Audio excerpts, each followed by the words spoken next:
আসসালামু আলাইকুম। আজকে আপনাদের মাঝে কিছু গুরুত্বপূর্ণ কথা বলার জন্য আসলাম। আজ থেকে আরও 4-5 বছর আগে আর কি আমার পুরান ছাদে কবুতর থাকার সময়ের কথা আর কি।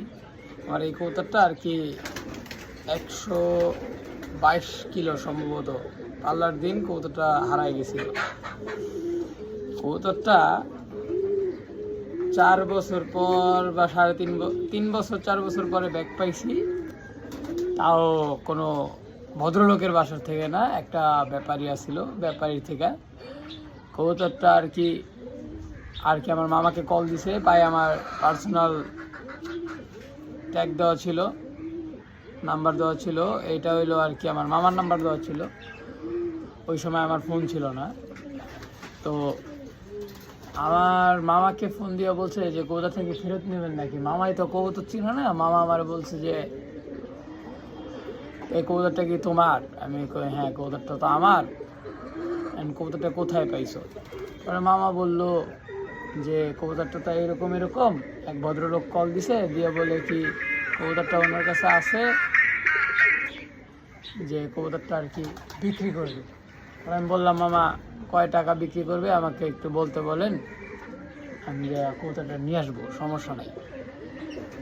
উনি কবুতরটা দাবি করলো 10,000 টাকা। 5,000 টাকা দিয়ে ছুটাই নিয়ে আসছি।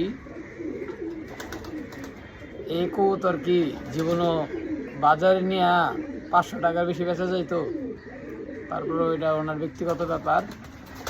আমার হিসাবের কবুতরের জন্যই টাকা দিয়ে ছাড়াই নিয়ে আসছি। আবার কিছু কিছু বড় ভাইরা আর কি কমেন্ট করেন আপনারা যে ভাই মানুষের কবুতর ধরেন কি লেগা। আমি ধরি না, আমার কিছু বড় ভাই আছে, ওনাদেরকে বলেন যে কবুতর ধরেন কি লেগা। ভাই ওনারা তো ফেরত দেয় মানুষকে। এই জায়গায় তো আমার প্লাস্টিকের রিংও না, নিজস্ব ট্যাগ লাগানো অবস্থাও আমার কবুতরটা কেন ফেরত দেওয়া হয়নি বলেন ভাই। এখন আপনার যেরকম বুকে লাগে ভাই, আমাদেরও ওরকম বুকে লাগে, যে সময় আমাদের দুই একটা হিসাবের কবুতর থাকে না ভাই, বুঝতে পারছেন? সো ভাই এইসব নিয়ে আর কাউরে কোনো সময় গালাগালি করেন না, যে দেওয়া সে এমনি দিয়ে দেয়। কয়েকদিন আগে এক বড় ভাই কবুতর ধরছিলাম, ভিডিও করি নেই, সেম ধাপে আইসা ঢুকে গেছে, একেবারে চকচকা সিলভার কবুতর দিয়ে দিছি ফোন দিয়া ভাই, ফ্রিতে। আর ফকিরনি দেখা যায় ভাই, ফকিরনি 5,000 টাকা দিয়ে ছুটে নিয়ে আসছি। তো ভাই যদি কথাগুলো তিতা লাগে ক্ষমা দৃষ্টিতে দেখবেন। আসসালামু আলাইকুম।